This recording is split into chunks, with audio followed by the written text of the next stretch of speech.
Welcome to Breathing is Action, a meditative affirmation podcast aimed at reaching teens and adults, everyone, everywhere. I am your host, Macy. Hi guys, welcome to my Navigating Technology series, part 1 and part 2. Today we're going to do part 1, which is Navigating Technology Safely. Part 2 is Navigating Technology in a Healthy Way. So we are starting with navigating technology safely because it is just the basis of safety is extremely important to talk about with your children. I think that it's also one of the harder conversations to have. It's very heavy. It's not very positive. So we will get this one done. And I think it benefits all to be able to be, realistic about this particular part. Safety, if it's online or safety in real life, these are conversations we are having at young ages in an age appropriate way. And then part 2, again, will be navigating technology in a healthy way. And this, becomes more and more important as the brain develops, as we get older, as we mature. And we are more independent and in charge of our personal use. So just to follow a natural flow of conversation, safety first, and then healthy behaviors and habits, right? We don't really know exactly where technology is headed. I've already been, sort of outpaced. In my childhood, we didn't have cell phones quite just yet. And, I remember getting our first computer in the house, and it was a shared computer throughout the whole household. So very different than the standards that we're living in today. And, we had big conversations as when I was a kid about safety and people online that have malicious intent. And so I think that, it's important to have these conversations, especially if young children are sometimes left with devices and they're not, heavily supervised and stuff like that. Then even more so, it's going to be important to have these kinds of conversations. So let's get into it. So the first thing we're going to talk about is predators. And I'm not a huge fan of that word because it doesn't really accurately describe who they actually are, because statistically, you are most likely to be harmed by someone you know, love, and trust. And that is just statistics. That's just the reality of it. So predator makes it feel like it's this other person, this bad guy, cops versus robbers, good guys versus bad guys. The statistically, sexual abuse happens by someone you know, someone you love, someone you trust. And this person takes advantage of that trusting relationship or their power of authority. So it's not this stranger danger, okay? That is still something that exists. But even online, these predators are people who pretend they're kids themselves, or they become your friend. They befriend you first and they groom you first. And so even they don't really feel like strangers, right? I hope that we start seeing this as people with bad intentions, people with malicious intent. That's really how to describe these people, because they are people that you know and love and trust, except they have bad intentions, right? They're more focused on their self-gratification than it is about protecting the innocents. So I'm going to be using predators, but again, I will also be interchanging with the term people with bad intentions or people with malicious intent. I think that is a very, very important thing to mention. It is a detail that I think is overlooked, that's not really talked about, and it is so, so, so important. A lot of people can't fathom that their husband or their uncle or their cousin, look, we have to face reality. The people you think sometimes would never hurt a fly, these people are the people that behind the scenes are capable of inflicting pain onto those we love. So this is why it's very important to believe victims, and I'd rather be wrong than not listen to what they're saying, and I'm not preventing harm from other people because I didn't take it seriously. I'd rather be wrong My ego ain't that big, all right? I'd rather be wrong about blaming someone, believing a victim, than not believing a victim and potentially perpetuating harm to others, okay? And if the roles were reversed and I was being accused of something I didn't do, for example, I'm not saying that that would be pleasant for me. That would be absolutely horrible, but I know who I am. I go to bed at night very well knowing that I'm a good person. And so I would still very much expect that the other adults take that super seriously. I would be devastated to think or to hear people say, well, Macy would never do that and never look into it. To me, that is irresponsible. The responsible thing to do will always be to believe victims and to take that seriously and to look into that. That will always be the responsible avenue to take. Okay, so let's talk about what makes someone a safe person or an unsafe person. And we're also going to look at safe enough people, someone who is safe enough. Okay, because I think these three categories are very important to be able to start distinguishing and discerning. With safe people, you feel like you can be yourself and that you could tell them just about anything and that they're not going to judge you for it or make you regret even opening up in the first place. A safe person is someone who is capable of listening, not just to reply, but listening to listen. A safe person is someone who understands the importance of consent and a clear yes. A safe person will encourage you to have relationships outside of just you and them, but you can have friends. You can keep in contact with your family members. You are allowed to talk to a therapist or a counselor. You're allowed to ask for help from people outside of the relationship. And so it is important to not have all your eggs in one basket when it comes to relationships so that you can have different perspectives and different input from the people you love. An unsafe person, what does that look and feel like? An unsafe person will ask you to keep secrets, all right? Things between just you and them, especially secrets that feel wrong or they're a little off or they feel morally ambiguous. Maybe the secrets at the beginning are kind of innocent, but as it keeps going and going, you feel like you have to keep hiding more and more, and it gets more and more uncomfortable. An unsafe person actively discourages you from talking to people like your parents, your siblings, a counselor at school, a psychologist. Unsafe people benefit from you being isolated. And so you can ask yourself, I don't feel like I can talk to anyone. This person's telling me that I just have to trust them. It's just me and them. We're in this bubble together. You can start asking yourself, is this person really safe? Who does it benefit that I am not able to talk to anybody? An unsafe person plays with this black and white thinking of villainizing others while, being put on a pedestal, or that person, you put them up on a pedestal as that one person that really, really gets you and no one else gets you. And they really encourage that kind of distrust of other people in your life. That dynamic, it's very normal for teens and such to be feeling like a little disconnected from their parents or a little unseen and unheard because they're forming an identity, they're gaining independence, and it's a messy period in their life. And some people take advantage of that sort of loneliness that naturally occurs in order to prey on someone. And this is done to isolate someone. An unsafe person is going to have grooming behaviors. Now we have to talk about what grooming looks and feels like.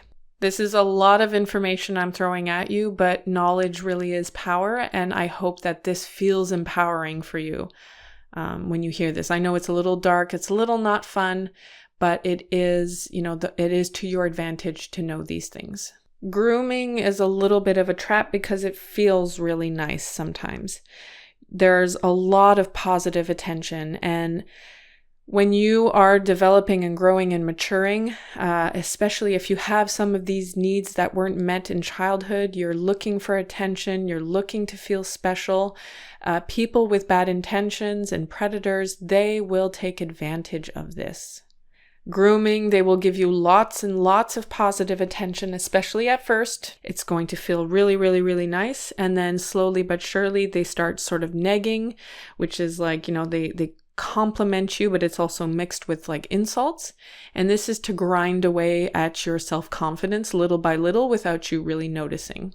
This is part of also the trauma bond, is where you feel obligated to another person despite them treating you badly, and you just feel this obligation to enable them, to keep pleasing this person. That is a trauma bond. It's codependency.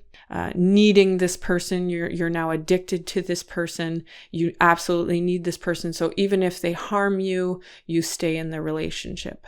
And again, reinforcing that you've got something special between just the two of you, right? So you're isolated from other people.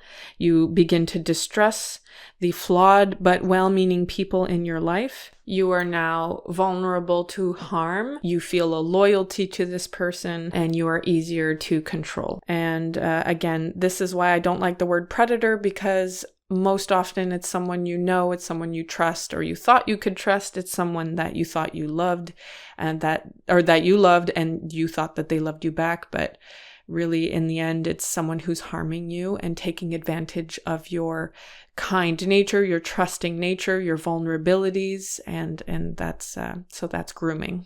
And the third category is safe enough people. Someone who is safe enough is someone who is genuinely a good person, but is a flawed individual. They're the people we know that love us and care for us and have our well-being at heart, but they don't show up in the best way all the time.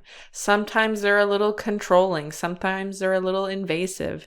Sometimes they're not listening correctly. Sometimes they're not seeing us for who we truly are. It's the overprotective parent.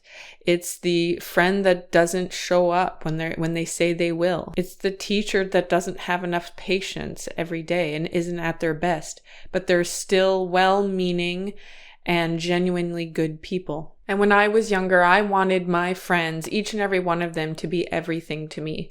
Each one of my friends had to be the best listener. We had to have a whole bunch of things in common.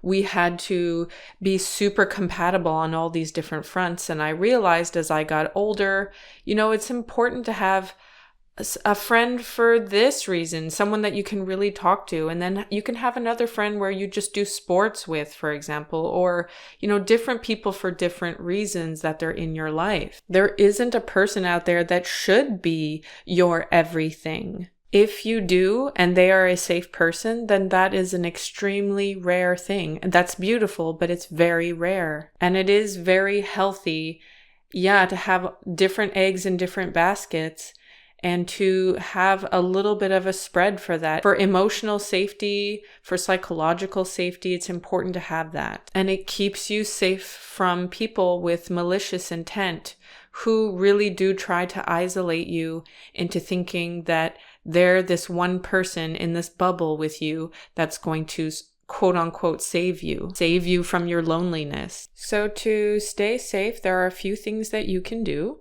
The first thing would be to get a lot of practice and really starting to discern who is safe and who is not safe in your life. Figure out who are the people in your life that are safe enough, because again, you want to keep people who are safe and safe enough. These are the people that you want in your life.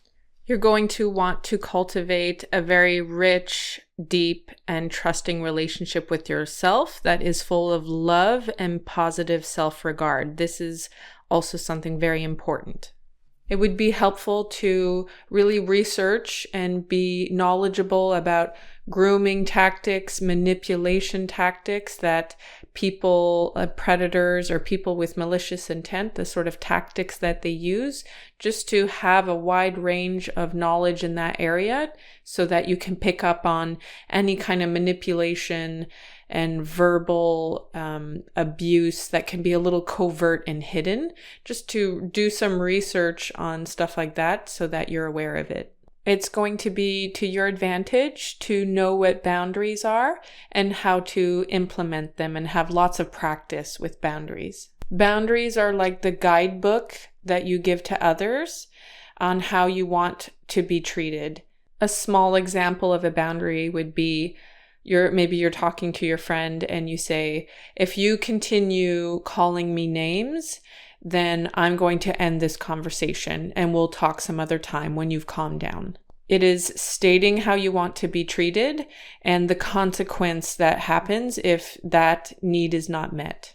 So we're not putting a wall up as in you've done something I don't like, therefore we're no longer friends and goodbye for forever. That's putting up a wall. Putting up a boundary is I want to be treated with respect.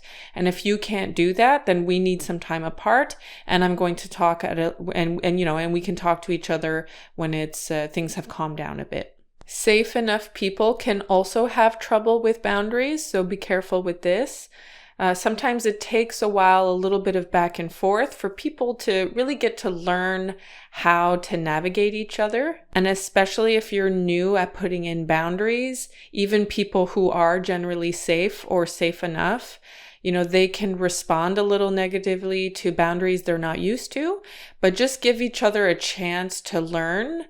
And that should go well. But an unsafe person will literally stomp all over your boundaries, and it's pretty clear. An unsafe person has very real problems with boundaries or the word no. The boundary example I gave was a bit harsh, like just cutting communication and talking at another time, but there are other more softer boundaries that you can put. Like, for example, these types of discussions really hurt my feelings. I would like to avoid those. I would really like it if we could keep certain visits at this amount of length, for example. Just preferences of how you would like social interactions to go, and recognizing that your needs are important too. And just be wise that some people with bad intentions may listen to your boundaries at first, but over time, they'll need to overstep those boundaries in order to take advantage. So just keep an eye out that, your boundaries are respected on a regular basis. And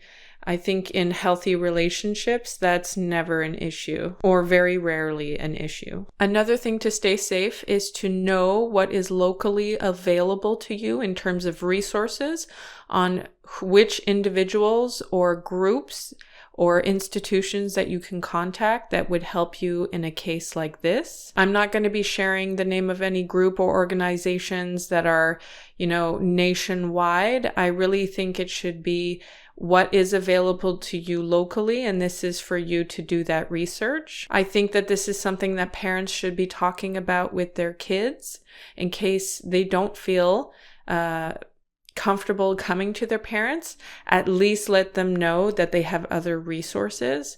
And I think that any adolescents, if there's any teens listening, that this is research that you can do, and sometimes it can be anonymous. And so I highly recommend that you make sure that you are aware of what's available to you locally. So you can do a simple Google search about sexual assault or predators online. You can, research for your age group, any resources in your area, in your city. These are the informations you're looking for online. Important things to keep in mind is that consent is important. If it's online or in real life, consent is always important.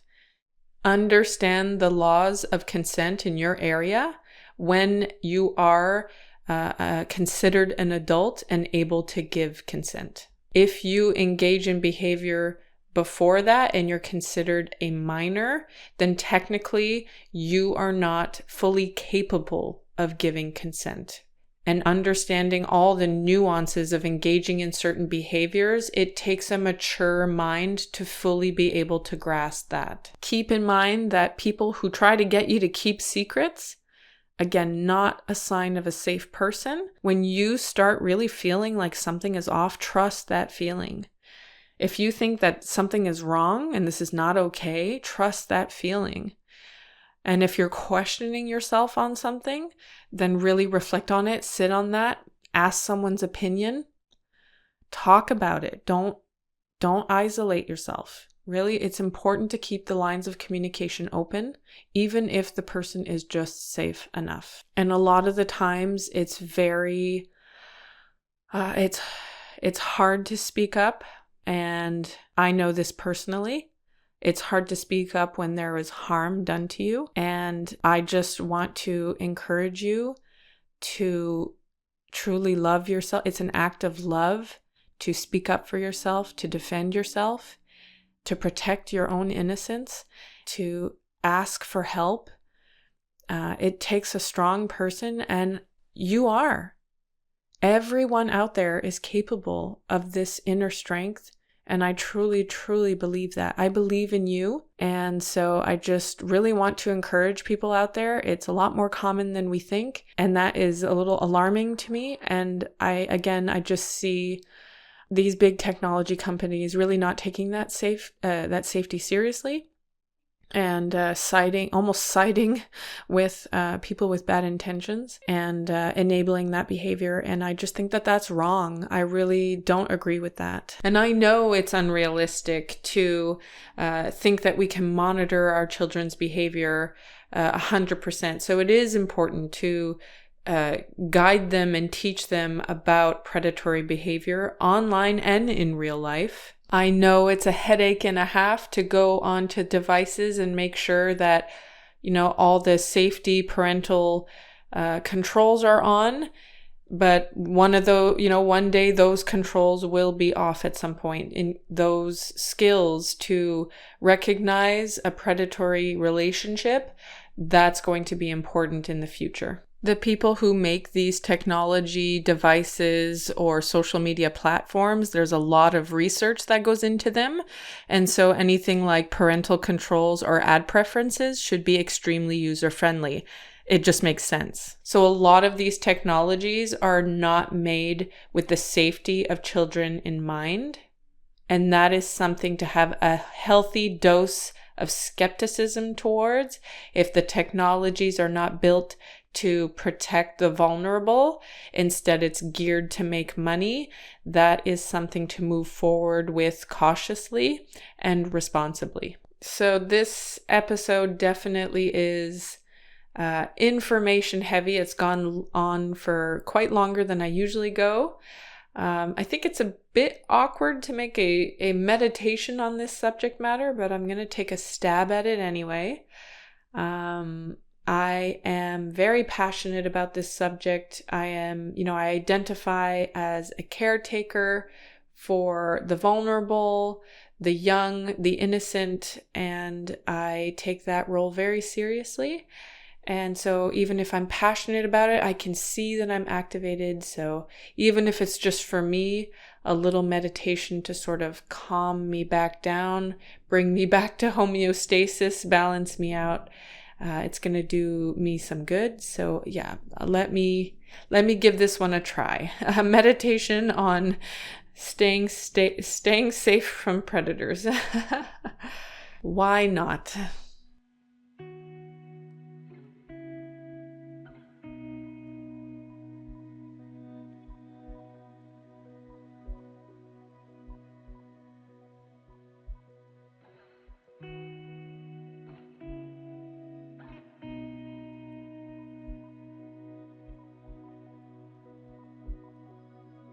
I want to thank you for being here with me today. This is very important stuff, and it really means a lot to me that your presence is here today.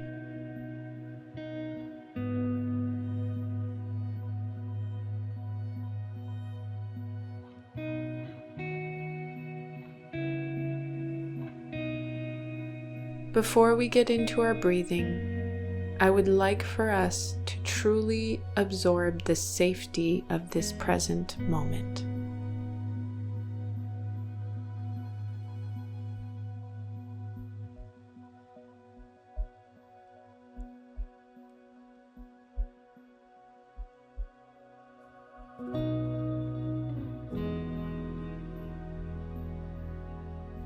with your eyes wide open,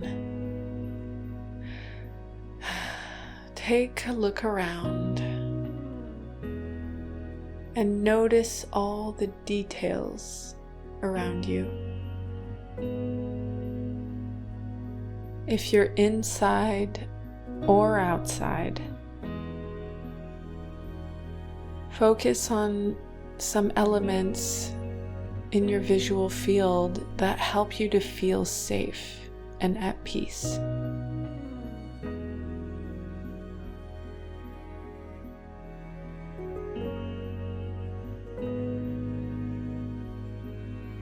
Truly absorb the safety that is available to you in this present moment. Feel the ground beneath you that is supporting you.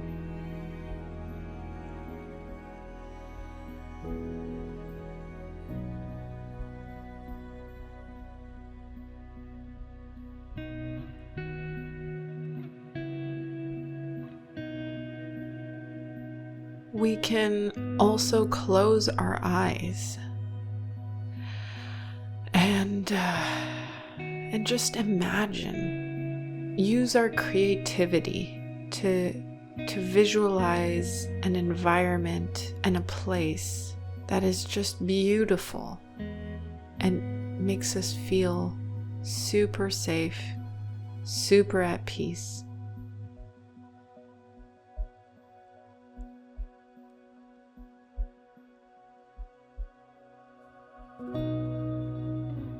And maybe in this moment, there's a warmth, a light that is surrounding you with safety, comfort, and security.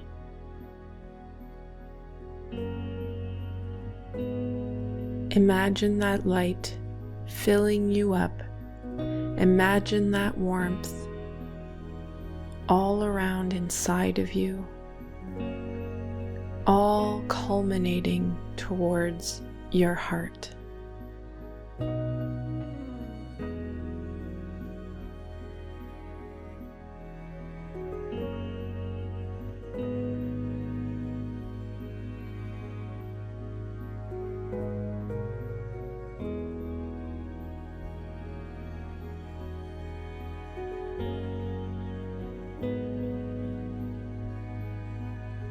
We will take 3 deep breaths, and on each inhale, breathe in more warmth and more light, all towards your heart.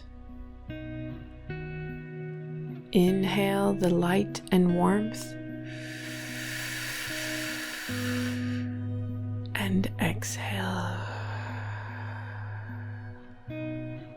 Inhale even more warmth and light, and exhale. One last time, breathe in and release.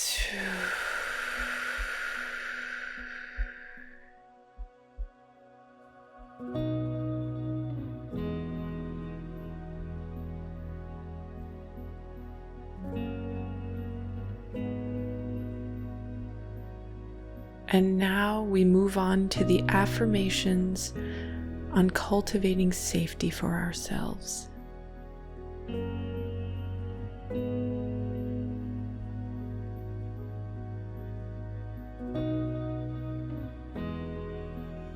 I am learning to recognize safety in my body.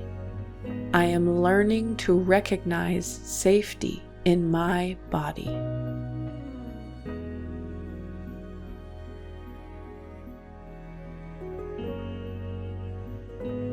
I am learning to be a safe someone for others. I am learning to be a safe someone for others.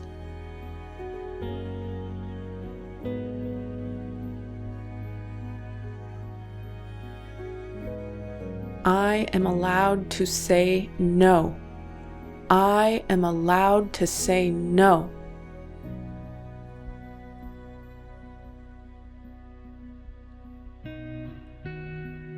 I'm learning to put in healthy boundaries. I'm learning to put in healthy boundaries.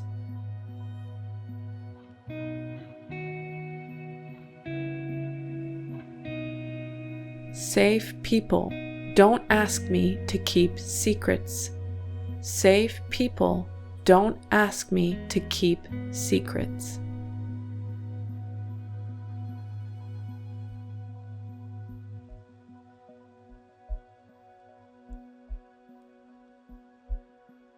If something feels wrong, I listen to that feeling.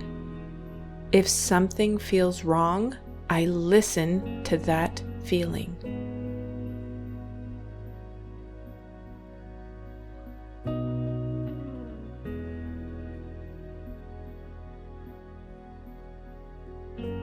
I can ask others for help. I can ask others for help.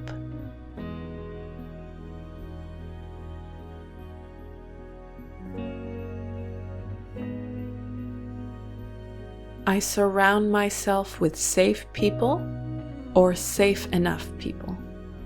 I surround myself with safe people or safe enough people.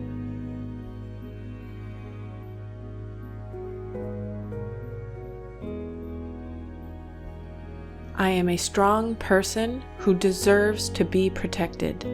I am a strong person who deserves to be protected.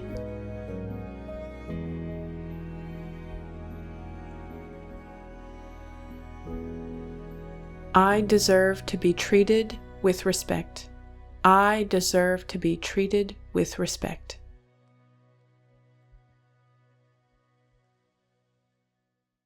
I hope that this has been helpful for everyone who navigates online. I think that this is very important information. I think it benefits everyone out there. Let me know if there's anything else that I could have mentioned. I know that this is sort of a small thing for a much larger subject matter. This is such a small speck of dust in the grand scheme of things. This is such a large topic. It's such a big issue. I'm sure I missed a whole bunch of stuff. I might have to make more episodes in the future because, again, I think that this is not talked about enough. There's other ways we can stay safe. So yeah, let me know. Keep an eye out for part 2, which is coming out soon, Navigating Technology in a Healthy Way. And basically, yeah, I just want to thank everyone for being here with me and sharing this moment. And I hope you take good care of yourselves and that you take good care of those you love. Breathing is Action is a meditative affirmation podcast that can be found online on Instagram. We have a Facebook community page. I post on YouTube, Spotify, Apple Music, Amazon Music, all the things, and anywhere you listen to podcasts. I hope that this serves you. Let's be the change we want to see in the world. So 1,000,000 hugs to all of you.